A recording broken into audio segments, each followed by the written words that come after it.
Hello, everyone, and welcome to our webcast on The Technology is the Easy Part, Leading Through Change. My name is Sarah O'Keefe. I will be one of the panelists today, and I've got a number of people with me that are going to help us talk through what has changed in the telecom industry and where we are going at this point. Now, you'll notice that I've chosen a lion theme for today, and the lions look happy and well fed. There is, of course, sort of an open question as to whether we are, in fact, the lions or the gazelles, but I am hoping that we will decide that we can be the lions in this scenario. A couple of quick housekeeping notes.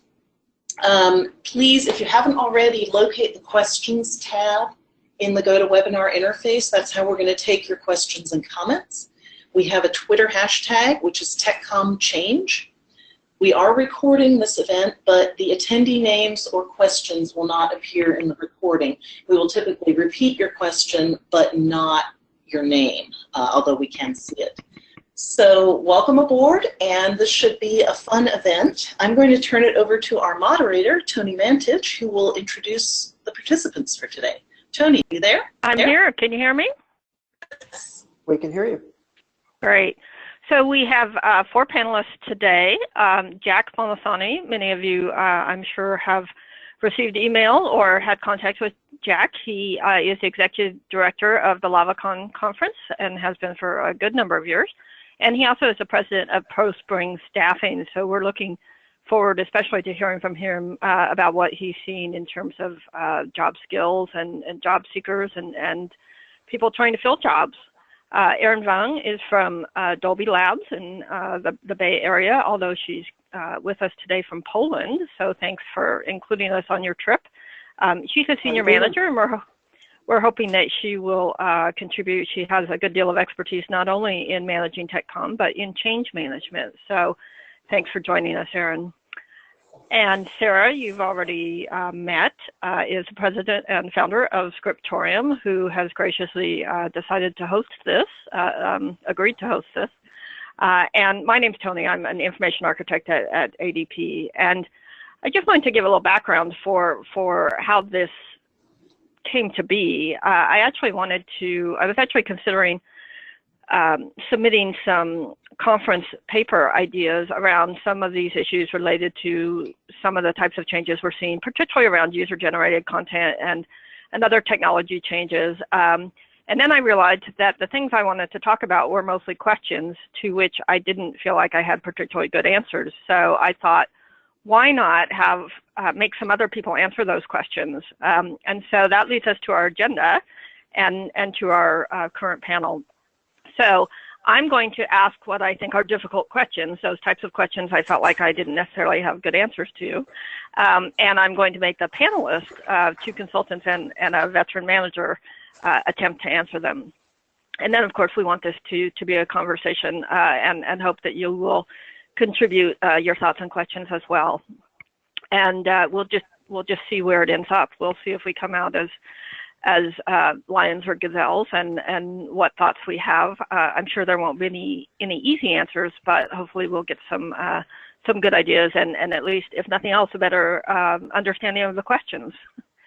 So with that in mind, our first question, I think we'll have Jack start with this and anybody else can jump in with responses. But given the changes that are always happening in our industry, and particularly now, what kinds of differences are you seeing in terms of what skills content professionals are expected to have today?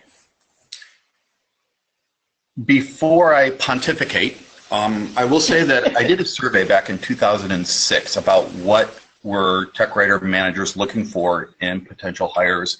And then I repeated that survey again in 2015. So I actually have metrics I'll be quoting.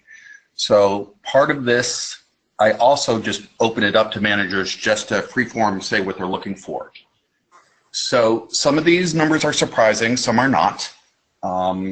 The most shocking number is that if you just look at the number of technical writer jobs open, and I use DICE as a good gauge because it specializes in technology jobs. In 2006, there were 833 technical writer jobs.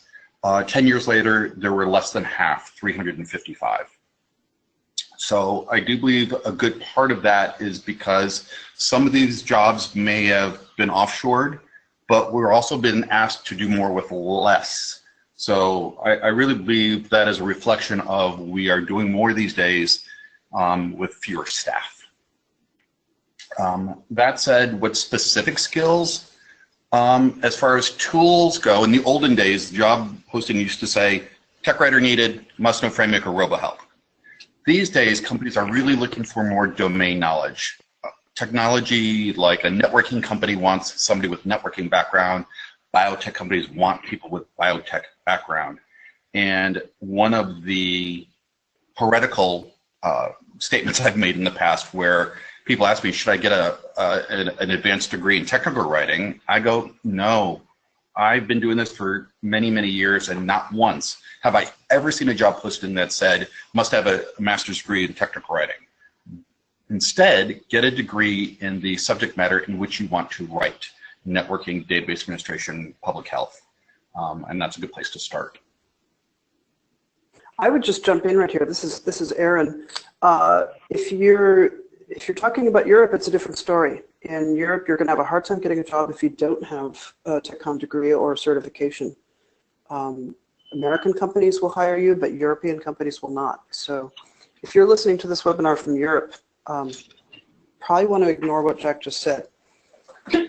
Erin, is that true only for entry level, or does that apply to more senior people as well? It's pretty much across the board from what I'm understanding. I recently hired somebody who was doing a career change and unbelievably well qualified for the position, but didn't actually have TechCom's experience.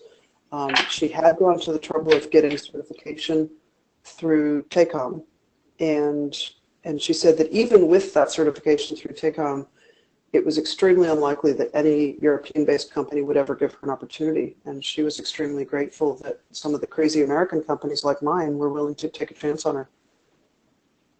So I guess the secret that I hope the European employers I'm competing with don't figure out is that maybe that's not such a good idea.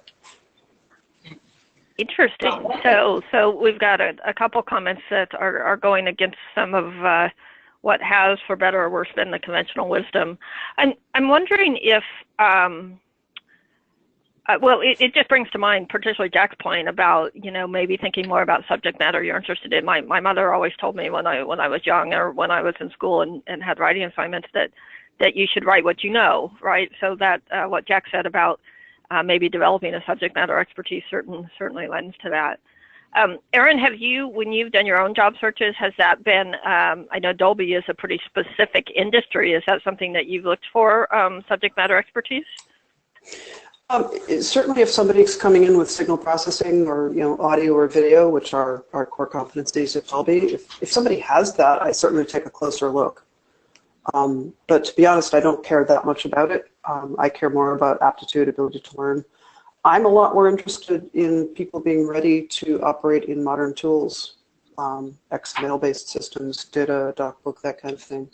At least structured FrameMaker. Yeah. Not so much for you. So that's great, right? That means no general, we can't come up with a generalized rule, but certainly some things for people to think about as they're thinking about crafting their skills and interests for folks that are actually looking for jobs or changes in careers. Jack, maybe you can start on this one too. I want to move on a little bit and talk about one specific change or broad area of change anyway, which is social media and user-generated content. How has this changed the game for people who work in the content industry? I know at ADP, and particularly in our product content group, we're really grappling with what does user-generated content mean for us? Do we need to train people and have people in curator roles for that content? So I'm wondering what you're seeing, Jack, and maybe Erin as well, in terms of how social media and user-generated content have impacted the industry. As a transition from the last slide, the whole internet thing, a lot more companies these days are using automated applicant tracking systems where you have to apply for the job through their website, and your resume is automatically screened by some AI system. So you have to be much more cognizant of how your resume will be viewed. And there's a great book called Get the Job. Oh, I forget her name. Who's the author? Sarah, do you know? No, sorry. STC member? All right, I'll do a slight Google search in a second.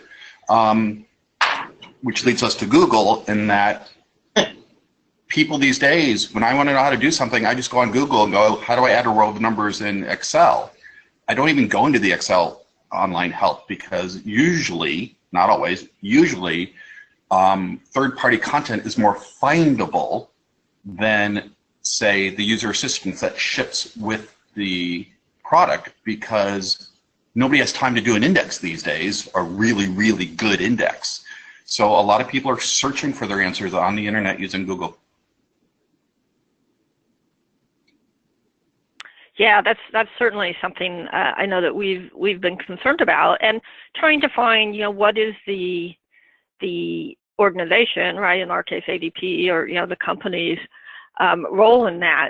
Is that something that we want to curate or moderate, or at least actively monitor and participate in? Do we want to develop more social channels of our own, right? And there's that whole question, I think, that we've been grappling with for some time about quote unquote official company documentation being behind a firewall, or being searchable and indexable, so that when somebody does do that search in Google, they might get certainly content that was posted by anyone and everyone, but also more of the company content showing up as well. Erin, what is Dolby doing with regard to social media and user-generated content? Do you have any sort of strategy around this? Well, certainly Dolby as a company does. Dolby making audio and video technologies to improve experiences, social media and user-generated content are very much a part of that. But as far as how we're delivering technical information, no, it's really not relevant to us. I would maybe tag on with one idea about LinkedIn and the automated job application systems. I think we have to be careful about how we use the social media. The tools are still just tools. You need to not be defeated by tools. So, for example, if you're applying for a job that lists as a requirement experience with tool X, find a way to put that word exactly, spelled correctly, spelled the same way the job description does. Get tool X on your resume somehow, because otherwise it's not even going to get through the filtering system. So don't be defeated by stupid things like that. However, don't count on LinkedIn and Facebook and all these other social media things to do your connecting for you. It's really just a way of finding out who you're connected to. If you want to get a job at a certain place and you know that you have connections in common, do that in person. Do actual networking with actual people. Don't think that the tools are going to do anything special for you, because if I see that I have a third-hand connection to you through LinkedIn, honestly, that doesn't mean a thing to me. Right. Yeah, I think that's true, but I would add to that a lack of a LinkedIn profile, or for that matter, a lack of connections to people within this industry, is a red flag for me. Definitely true. If somebody tells me they have 10 or 15 years of TechCom experience and I look at their LinkedIn profile and they're completely disconnected from everybody in the rest of the industry, then either, they've been working for the CIA or there's something not quite right there. Yeah. And don't just promiscuously link to people on LinkedIn either, because, if you've applied for my job, and I will look at your LinkedIn profile, just a hint, I will. And if I see you're connected to Sarah, I'm going to ask Sarah, hey, what do you think of this guy? And if she's never heard of you, it doesn't mean much to me that you are connected to her on LinkedIn. So, right. Lots of good things to think about if you're job searching. Certainly. Right. Great. Well, those are certainly some good perspectives to think about if you are job searching, or if you're just updating your LinkedIn profile, for that matter. The next question, which I think we were going to start with Erin, but I'm sure some of the others of you might have some insight into this as well, is looking a little more specifically about how not just with regard to social media and user-generated content, but with other technology changes as well, how your job descriptions and even your organizational structure might be changing. For example, some types of changes that we sometimes hear about are, say, a centralized model versus a decentralized model for writers, or having certain designated roles, a designated publisher or designated tools person or designated, whatever. I've even heard of some groups having more of a UX, maybe having a UX researcher or somebody who's familiar with usability and user experience, thinking about the user experience of information. So, Erin, I'm going to start with you in particular to ask if you're seeing or making any changes in the actual roles or the way you actually structure your department, or even maybe across departments, because I know sometimes if you're in, for example, a product documentation group, you might have some overlap with a marketing group or a knowledge management group. So I'm interested to talk a little bit more about how organizations are structured internally. So you've listed a whole bunch of kinds of organizational change and job description change, and I guess my answer is yes. It's all happening. It changed the only constant. I think I've met my quota of cliches now.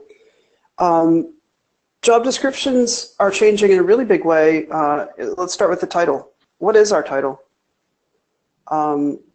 Jack, your survey, I have a theory that your number of hits on job openings in this area, going from 800 to 300 some, could be partly because you don't even know what title to search on anymore. I don't know what title to post anymore for my openings. I don't even know what to call my department. Right. Yes, and even though people are called information architects or information engineers, whatever title you're looking for, in the job description, it must usually say 5+ years writing, content for end user documentation. So even if you're looking for tools or technical writing experience, I think the searches will still bring up the traditional job descriptions. But yeah, okay. What you're called varies from company to company, year to year. Yeah, and what your company thinks you do is I think changing a little bit too. It's probably high time that somebody creates one of those memes of what my family thinks I do and what the public thinks I do and what I really do. Yeah. For TechComs, because first of all, I'll have an answer for my family if one of you does that for me. In really broad strokes, I would say that the job of tech writer is changing in the sense that you used to be able to get a job if you knew how to do desktop publishing and page layout. You used to be able to get a job if you could take garbled English and make it better English, or whatever language you're writing in. I don't think that's good enough anymore. I think at this point you need to be able to take responsibility for learning something about a technology or a product, thinking about what the audience needs to know about it, better yet, thinking about what your audience or audiences need to do, and then writing clearly for them to get them in and out of the documentation as quickly as possible, because that's how they're really using it. I don't think it's good enough anymore to be able to clean up engineering draft. I don't think it's good enough anymore to be able to write a catalog of features.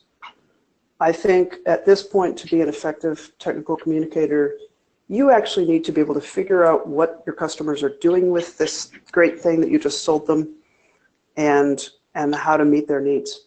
And that's a different job than it used to be 20, 30 years ago. May I jump in? Oh, go ahead. One of my favorite sayings is from Andrea Ames, ex-president of the SQC. When they ask her, what does she do for a living? She says, I solve business problems. Not I'm a tech writer, not I'm an information architect, not I'm a project manager, all of which she does. But that's not how she presents herself to management. Because if you're just documenting, type your name in the name field, that job can be offshore to somebody cheaper than you. So what you really need to be doing is go, how do I add value to my organization? So maybe you need to step up into more of a user advocacy role, like Erin said, and saying, how can we save money? How can we generate revenue using content as a business asset? Not just, oh, here, here's what's on the file menu. I think we've moved past that. Yeah, to bring those, what Erin said and what Jack said together, I think that certainly matches with my experience. And, Erin said to some degree, our organizations don't know what we're doing. And I think that's partly because of this change, but I think it's also because we haven't very, very good at describing it. And I think the more that we can describe what Jack is saying, right, that we can help solve problems, right? We can solve client problems. We can solve we can help with serving implementation problems. We can use the content we create to really make a difference in that user experience and client experience. So I really like what you're saying there. But I think that it's not just a matter of job seeking and recruiting anymore. I think it's also a matter of doing that internally to letting our larger organizations, our companies know that our value is much more than, that we aren't just technical writers in the old model, and in fact, we can make a difference. I know it's bad form to argue with the moderator, but I need to argue with something you just said, that our organizations don't know what we're doing. Actually, it's my family that doesn't know what we're doing. The organizations often don't know what tech writers are doing, but, shame on us if that's true. Because we, of all people, are supposedly good communicators. And if we're not communicating the value of what we do, how and why we do it, then we don't deserve our jobs. Erin, the second half of what you said is the salient point here. It's not that they don't know what we do, they don't know the value of what we do. And that's a big difference. Yeah.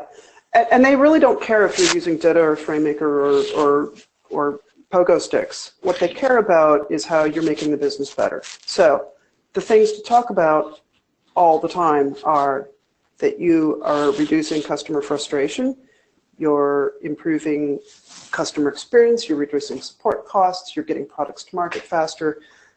Whatever it is in your business, there is a way that you actually contribute to dollars or euros or something, zlotys, and you better know what it is, and you better be able to say it quickly on an elevator. And if you can't, then you shouldn't call yourself a communicator. And I think you can tie that right back to the question about user-generated content, right, and social media, because, well, if you're looking for proof of or an assessment of the quality of what you're putting out coming directly from customers and potential customers, after you go to social media where you will get an unfiltered view of what the general public or your customers think of your product and your documentation and everything else. So there's an opportunity and, of course, at the same time, a risk there, because you can track that and you can look at those analytics for social media and say, do they generally like us? Do they generally hate us? What is out there and how can we make that better? So we've had a couple questions come in, and a couple I'm going to leave to the end a little bit. But I did want to see if any of you wanted to respond to this last question, which is when thinking about kind of communicating more effectively the value and even potential value, maybe in new ways, of what the quote-unquote documentation or content development group can do. Would the larger organization, the company, or the product, for example, allow how would they react to that? Would they allow us, for example, to gain more power? Any thoughts on that? That's kind of I think getting a little bit into the realm of politics, not to make this a debate or anything. Jack here. One of my favorite lines is from the seagulls in Finding Nemo, who go, mine, mine, mine, mine, mine, mine. We're the content professionals. We're one of the few parts of the development process that touches, we see the UI, we see the user interface, we see the support, we see the designs, and we are uniquely positioned to be a user advocate. But they're not going to give you that job unless you build a business case on why we should have control of the complete content strategy for that product. And I would assert, including content marketing, because if you're not speaking with one voice, it doesn't matter where that content is coming from, it has to be consistent. So I think you have to build a business case on why they should let you do that. Yeah, to reinforce that, I would say that if you're trying to gain more power, you might be doing it wrong, because the people who are working really effectively as technical communicators have more power than they want. The best writers on my team are consulted regularly about design issues. Jack, I think you were the one who pointed out somebody describes her job as solving business problems. That's exactly what the best ones on my team are doing. They're solving business problems in a lot of different ways that aren't even necessarily about documentation. They're noticing larger problems and proposing solutions to problems that might or might not be related to documentation. But their position in documentation and working with all of the different stakeholders they work with have led them to a place of being able to recognize a different kind of business problem, or recognizing a different kind of solution to that problem. And they actually have more power than they have time to wield. You know, I think we've kind of naturally jumped to the next question to some degree, which is how do organizations prepare for and react to and support these kinds of changes? And Erin, with her, you might be doing this wrong, and here are some things we need to be thinking about. I think already started to answer this question. So I'll throw it out to all of you. What are some other types of maybe changes of emphasis or changes of approach, which is part of what Erin's answer is getting at, I think, should we be making to really expand our influence, or to get skills we need, or to adapt to these kinds of changes? Oh, I'll jump in here once again. I would say the biggest thing anybody on this call could do would be join Toastmasters and learn how to speak in front of the C-suite, CEOs, CFOs, CTOs. If you can't effectively pitch your ideas organizationally, you're never going to get the funds or budget to do what you want to do. So that would be my first suggestion. And I would, Sarah, I would second that to a certain extent, but I come at it from a slightly different perspective. When we come into an organization to try to address their strategic issues, their content issues, their, whatever it is that we're in there and that we're supposed to fix, it is really, really common to find people inside the organization that understand the problem, know what the solution needs to be, and have, just a very clear understanding of what needs to happen, who have been entirely unable to get the attention of the C-suite and communicate that to the people that have the money and the budget. So we're being brought in, allegedly, to figure out the problem and solve it. And what we're in fact doing is presenting the solution to people who will listen to us, who are not listening to the people on the inside. Yeah, I think that's really common. In a sense, they're trading in on your cachet, right? It's like, look here, we have an industry expert who, and even if you're saying the same thing, that internal organization may have said, you have more cred, which is, really kind of frustrating and ironic. Not that you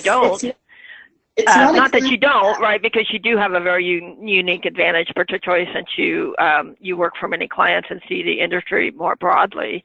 But and I'm sure that even if you are to some degree agreeing with what the internal people had laid out, I'm sure that you add a lot of actual experience as well. But you also, I think, consultants in general bring with them that credibility that really helps with that internal argument. But to Jack's point, I think I think that's really an interesting and valuable point, that to some degree it might not be that we need to change our vision of the solution, but that we need to get smarter about how we communicate the solution, whether that be beefing up on skills, or even at some level learning about the politics, I think. So yeah, really interesting. Other comments on this?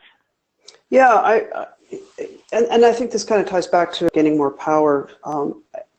It's strange. In tech organizations, it's really common that the organization has collectively a not invented here problem, where they really only trust their own stuff and their own perspective, and they don't want to listen to customers or other companies. And yet, strangely enough, they don't apply that same thing to the knowledge that their own staff has. And I think that can be particularly true in the tech comms area. Writers and I think to some extent testers have gotten kind of a second-class citizenship in some organizations. And, you know, we could moan and complain about how that happened historically. I think most of us know how that happened historically, but the point is, if that's where you are now, that's the first thing you need to fix. You need to understand your value and speak about it all the time. You need to demonstrate your value. You might need to retrain yourself if you're not delivering value. You might actually be the problem. You might deserve your second-class citizenship. You probably don't, though. So stop acting like you're a second-class citizen. Set that baggage down. You don't need it.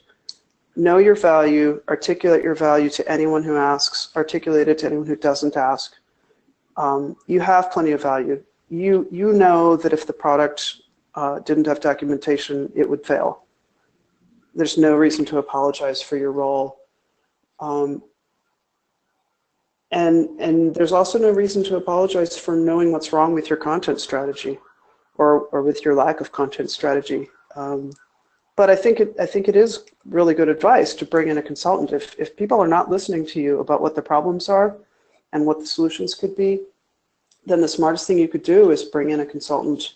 I think that's our next topic area. Maybe I'm segueing ahead of schedule, but there's nothing like bringing in an outside expert who can say, look, this is not a new problem. Every company has it. Here's the deal. Right. Yeah, I was going to say you again. This is just happy the way we have segued from one slide into another. Before we move fully into this question about other ways that consultants might fit into the mix, though, I just want to say that once the recording becomes available, I suggest that we excerpt out that little portion that Erin just. That little pep talk, really, that Erin just gave us on knowing our value and not apologizing and articulating it to anybody who asks and anybody who doesn't ask. So I think we should all excerpt that and play it on a daily basis. So thank you. I thought you were going to censor it and remove it. No, that's quite the opposite.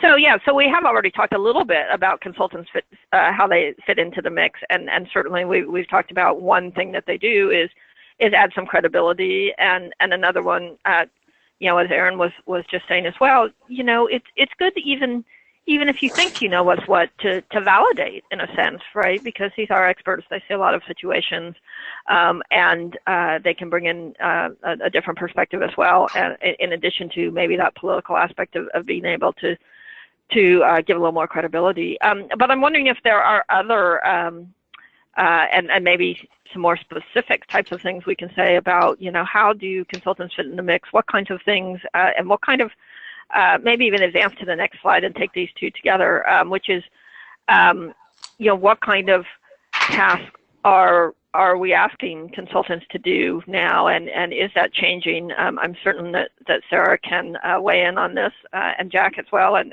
Erin as well, from what you might have asked consultants to do. So, but let's start with Sarah. Well, we've seen a pretty clear change over the last, say, 10 or 15 years. In the olden days, the type of work that we would get was almost always project-based and time-delimited. And what I mean by that is that somebody would hire us to build a template or configure a style sheet or do a something. And then when that was done, we would turn it over to a person on the inside of the organization, and we would train them on that thing. Here's how to use it, here's how to maintain it, here's how to update it, here's everything that you know to become self-sufficient. That was perhaps sort of the 80 to 90% profile of a typical project, and then we would not typically hear from that customer again for really a long time. What's happened is that has changed, and now the vast majority of the time, these projects, we are brought in to do certain kinds of things, and then we are asked to stay. So the pattern used to be that people wanted to become self-sufficient, and we would train them and make them, you know, give them a bunch of advanced training, and they would go off and do their thing, and we were gone. The pattern now, and it's been a very clear switch, is that the organizations say, we do not want to hire somebody in-house to maintain these style sheets or learn the Data Open Toolkit or any of those kinds of things. And what we would rather do is pay you periodically when we need those updates. So they're not hiring that in-house expert who's going to be the person who maintains the stuff going forward. So instead of a 6-month project, it's, you know, a biggish project and then an ongoing relationship for, you know, many, many years after that. I'm not saying everybody does this, and we don't really have a preference particularly. We're happy to do whatever the customer wants, but there has been a very, very clear shift from we want to be self-sufficient, train our people, to we don't have the resources for this in-house, we want you to do it and augment our staff in a long-term situation. Sarah, do you think that change, do you have any thoughts on what's behind that change? For example, do you think it's, well, my guess would be, you know, I might speculate that part of that might be because there's a certain dearth of talent for certain types of things. Like I'll just say, you know, just as an example, you know, we're in the middle of a major migration to data and structured authoring and content management. And some of the more technical aspects of that, right? Some of them are really, you know, hacking the open toolkit or doing specializations. You know, we don't necessarily have all the expertise we want in that, but we also find that it's hard to hire it because I do think there is a dearth of some skills that we need out there. Do you think that's some of it, part of it, the big part of it? Or what other causes might you think is behind that change to kind of longer term consulting gigs? So in the past, if that talent wasn't there in-house, the organization would train a couple of people in-house to teach them what they needed to know. What the organizations now are saying is we are not going to invest in that training. We're just going to hand it off to the outside. So partly it's a refusal to train and develop in-house employees. There's an expectation of I'm just going to hire the right person with the right skills. And I think the other part of it is that most organizations now are running so lean, and I think it was Erin that said, you know, desktop publishing and editing jobs have basically gone away. People are expected to just do that on the side, or it gets automated away. But organizations are running so lean that they're not willing to dedicate a percentage of somebody's time to those kinds of things. Now, obviously, this is not, you know, a blanket universal statement. It's just that's clearly the trend. And the other piece of it is that, you know, the Open Toolkit's a good example. That is a really, really hard thing to manage. And if you only spend 10 or 20% of your time on that during the course of a year, I think it's impossible to actually keep up and do it well. So if, as an organization, you only have about 20% of that, that implies that person needs to be doing something else 80% of the time, and then that becomes very difficult because, you know, what else are they going to be doing and how are they going to keep their skills up if that's something they only spend a little bit of their time on? I think that's really true. And speaking as a manager who brings in consultants, it's always smart to outsource the stuff where you don't have the right economy of scale. You know, if you don't do enough of it to have people get really good at it and do it on a regular basis, you might be better off having someone who does it a lot do it for you. Because you might be able to train someone up to do that thing now, but are you going to be able to continue to invest in them keeping that skill current over time? And do you want to have a single point of failure with that one person who has the skill? Or would you rather know that that's something you can just get from somebody who does it all the time?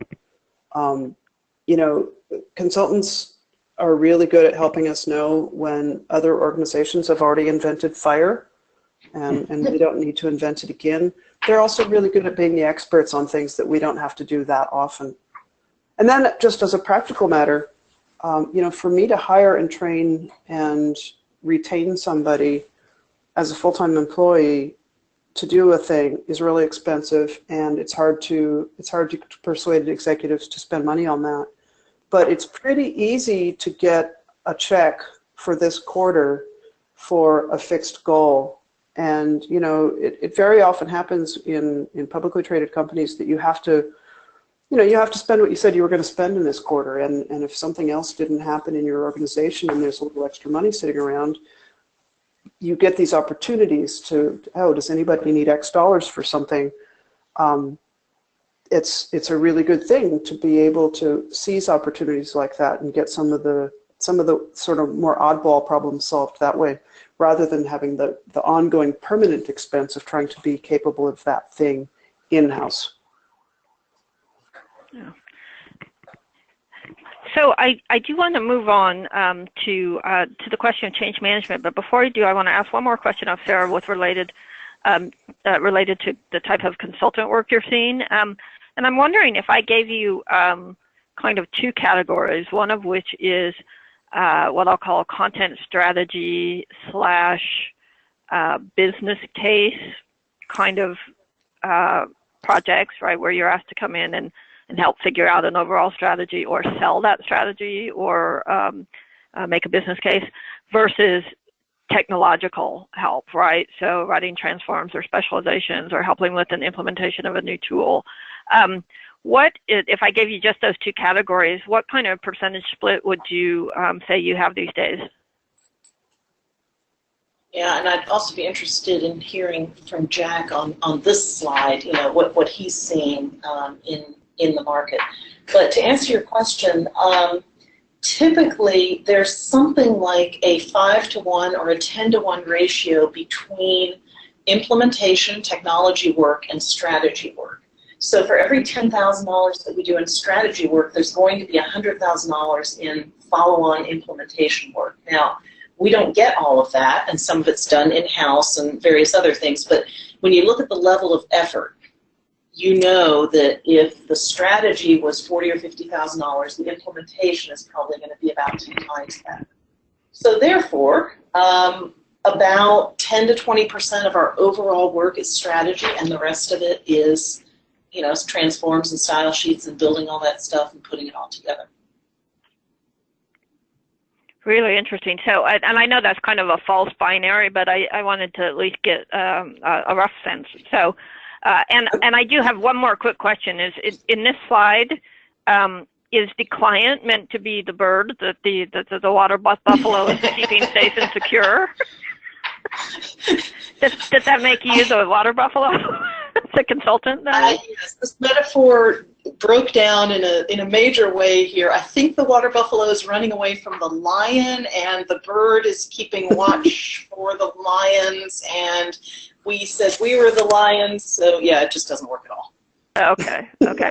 So I do want to turn a little bit to the question of change management, right? And this is kind of regardless of what type of change you're talking about, whether it be technology change or architecture change or changes in roles and structure or whatever it might be. And Erin, I know this is an area that you excel at and have a lot of experience in managing. So I'm wondering if you could just kind of offer at a high level, some strategies for dealing with change, particularly when you might have a team that is resistant or fearful about change. I have no idea what you're talking about. Teams are afraid of change? It's never happened to you. No, change resistance is, let's face it, if you're a people manager, you're dealing with change resistance. It's a huge part of your job. And this isn't unique to tech comms. It's not unique to anything. Change management is the fundamental life challenge that most people struggle with. It's why people are in counseling. It's also why managers have jobs.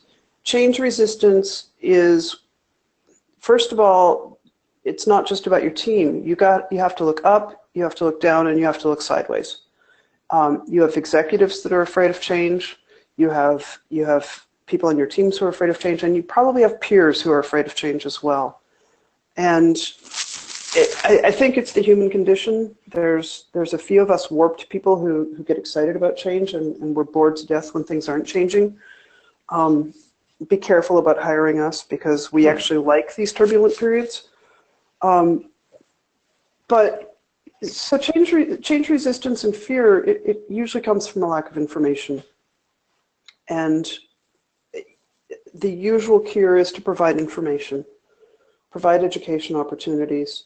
And there's a ton of ways to learn about the stuff that people are dealing with in terms of change. Let's take switching to DITA as an example. There are tons of good books out there. There's conferences, there's webinars, there's consultants, there's blogs, forums, LinkedIn groups. There are a ton of ways to get information about DITA if DITA is your subject. And really any subject in TechCom, you're going to find a ton of information. Maybe a bigger challenge is that there's too much information. Using DITA as my example, I think the hardest part about learning DITA is knowing where to start, because there's so much information out there. You can almost feel like you need to learn everything about using DITA to even know whether DITA is relevant for your organization. And I think that's true as well of a lot of the other options in the way of content strategy. So get help. Get a consultant who can, or colleagues, or do your networking, or ping your LinkedIn friends, or do whatever you need to do, but get help. Somebody has been there before, and they can give you some general pointers about what the big ideas are. Get your footing that way. There's some good general books that you can pick up. I'll give you a hint. They're not big and fat. They're little bitty books. I believe Scriptorium has published one of them. Feel free to jump in there with your plug, Sarah. Well, there are a lot of things out there, but and we do have there's a DITA style guide, but in terms of a basic intro to DITA, there are webcasts. I mean, there's just an enormous amount of stuff out there. I think, though, that change, to touch on this, change resistance comes from, lack of information is definitely one issue, and that one you can address. The other issue that you can run into is lack of talent. If you have somebody who is not interested in or capable of doing the work that the change implies, then you've got a big problem. And in that case, so really you have to sit there and figure out in your team, is this change resistance because people don't understand where this is going, or is it because they learned how to use a particular tool 20 years ago, and they've been using it the same way ever since for 20 years, and they do not want to change ever because it took them 2 years to figure out how to use that tool. And it'll take 4 years to figure out how to use the next one. That is a serious manager problem. Yeah, and the title of this discussion is about leading through change. I guess we can't avoid talking about leadership any longer, can we? So leadership. Leadership starts with some basic things, and having some confidence is oftentimes one of them. If your team is afraid, if your executives are afraid, if your peers are afraid, one of the best things you can do is just model confidence. People need to know that somebody knows things are going to work out okay. And whatever you need to do as a leader to develop that confidence, that's your job. Yeah, I'm really glad you mentioned that point about confidence, Erin, because I wanted to read a comment that came in on the questions. I think a lot of the resistance is lack of ability to make a decision, and then needing to take responsibility for this, especially in large organizations. And I'll just say that seems really spot on to me, because I do think, and I think it's part of what Erin's talking about when she talked about leadership too, right, is I think that once, I think a decision has to be made about direction, particularly if it involves change, and then there has to be a real commitment to that, and it has to be modeled at the top level. And hopefully the modeling, and which involves commitment and excitement, with still acknowledgement that it's difficult, right, and that there are things that there's going to be a learning curve and that kind of thing. But I think it really has to be modeled at the higher levels, and then at some point, if modeling isn't enough to bring everyone along, right? There has to be some way to kind of, for lack of a better term, enforce or encourage that type of commitment to the change, at all levels of the organization. But, I think it really, really does start at the leadership level. Any other thoughts, Jack, about, you want to say anything about change and change management? I want to talk about change from a personal, internal, well, actually both. I'm just going to quote a couple things real quick. In their book, Built to Last, Successful Habits of Visionary Companies, the authors state that all the visionary companies that they studied had a history of responding to market changes while staying true to their core values. And I feel that applies to us as content professionals as well. And I'm going to share a quick 30-second quote from Sharon Burton, whose I think story illustrates this perfectly. She said, "The whole reason I got into TechCom was not because I loved to write. It's because I loved being at the crossroads of people and technology, and I could make a difference. That's why I do what I do. When the recession hit and I got laid off, it forced me to re-examine what drives me in this field, what excites me. And I realized what was true then is just as true today. I love being at the intersection of people and technology. Unfortunately, writing online help topics just doesn't excite me anymore, nor does it pay well. But helping companies adopt a content strategy that gives people the information they need to go out and change the world, that excites me. Our industry is changing. We're in a content development revolution. Companies don't need just user manuals anymore. They need social media and webinars, YouTube videos, and multi-channel publishing. These are the areas on which companies are spending money, and they need help to do it right. So the process of rebranding wasn't just calling myself a new title. It included re-educating myself and positioning myself so I could effectively offer the services that companies need as the very ground beneath them changes. And I think that's true for anybody in any organization, that you have to respond to market changes while staying true to your own core values. And if you can do that, then the change, you won't be as afraid of change because you know you need to change, but you know why you're changing and what you're changing to. Yeah, thanks. That was a great passage, Jack. So we have one more question, one more planned question, and that is if anybody wants to comment on other changes that they've seen that we haven't mentioned that are really noteworthy or that might be surprising. So this is for all of you, and of course we also have some questions on other topics coming in. But other changes that you think are worth pointing out or that you've been surprised by? I'd like to tag on something about making decisions. It's come in through the questions and in some of people's comments. And I think people waste a lot of time trying to make perfect decisions, and there is no such thing. Very often what you need is an early decision. You can make it, if you're not sure, if you don't have enough information, don't just keep waiting for more information. Make a decision, pick something. If it doesn't work out, now you have more information and you can try again. You can make a better decision with more information. If you don't pick something and if you stay paralyzed, then 6 months from now you still don't have more information and you still can't make that decision. So just make one. If it doesn't go right, you still got some more information and you're in a better position than you used to be. There's a train station in Stuttgart that has a quote by Georg Hegel that translates to, "The fear of making a mistake is the first mistake."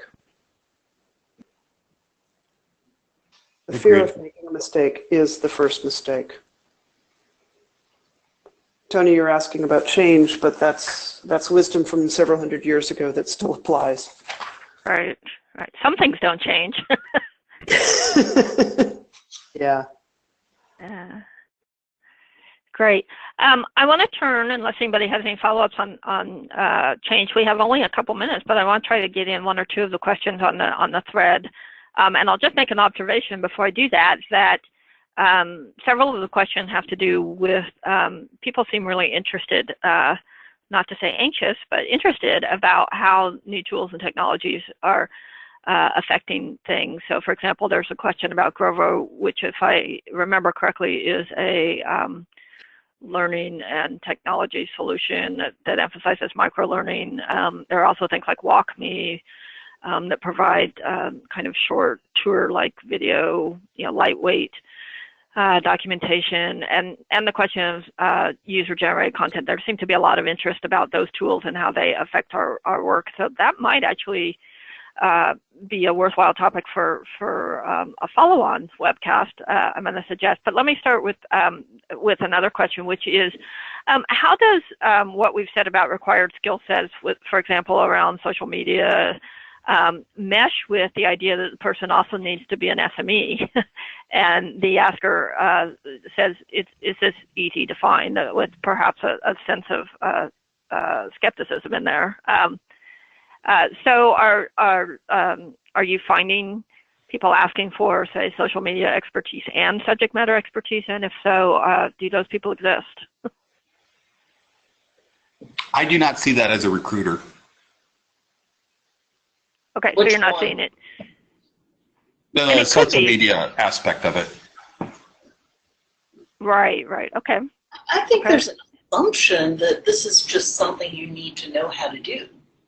Right. You remember in the olden days, for a while, if you knew HTML and you could be a webmaster and make a whole bunch of money, and then after a while it just became this thing of, if you don't know HTML, you can't get your foot in the door. And I think it's kind of like that. Now, I'm not saying that somebody has to be necessarily very active on social media. It's more the idea that they have to have the skills of understanding how to search social media, do some basic web analytics, understand how to, troll through a forum and find interesting information, those kinds of things. I really, really think that is just considered a prerequisite. I want to return to a lot of what we talked about had to do with titles, right, and defining ourselves, and that exists at two levels. One is just about kind of knowing where our value is and what we can do and what we want to do and what skills we might need. And Jack mentioned the importance of AI and the fact that, when you're applying for a job, your resumes are being screened. But I just wanted to point out, given that what we've said about titles and that there's a wide variety now and different assumptions about what skills are required, that the AI comes into play when you're looking for jobs too, right? So if you're looking for a job, you might need to try a wide variety of terms and realize that, if you just put in technical writer, although Jack does mention that most descriptions will include that somewhere in them, even if they're not titled that, but that you might need to broaden your terms when you're looking for information as well, depending on what sites you're using and what kind of term matching they have operating behind the scenes. But you might find yourself applying for job titles that you didn't know applied in some cases. So I think we're about at the end of our time, Sarah. So did you have some closing words? I wanted to thank all of you for doing this, and especially Toni for having this idea. I believe that she started it out as, hey, I had this idea, let's do a webcast where I can put you guys on the spot and make you answer all the questions I don't know the answers to. And somehow I got Jack and Erin to agree that was a fantastic idea and we should do it. So thank you, Toni. And thank you to Jack and Erin for, attempting to work our way for sharing our opinions? Yes. Just a couple of quick things for the attendees. If you have additional questions, send them our way via email, and we'll find a way to deal with that. And we should have the recording out in, shortly, within a couple of days. So thank you all, and I like the idea of a follow-on webcast, so we'll have to take a look at that. And in the meantime, I hope everybody enjoys the rest of their day, and we look forward to seeing you soon. Well, and thanks to you, Sarah, and Scriptorium for hosting. Yeah, thanks. This has been fun. Not a problem. Yes, and you can now go and have some fun in Poland, I suppose. I'll look for some pierogies. There you go. Okay, thanks, everybody, and goodbye to the attendees. Bye-bye. Bye, everybody. Bye.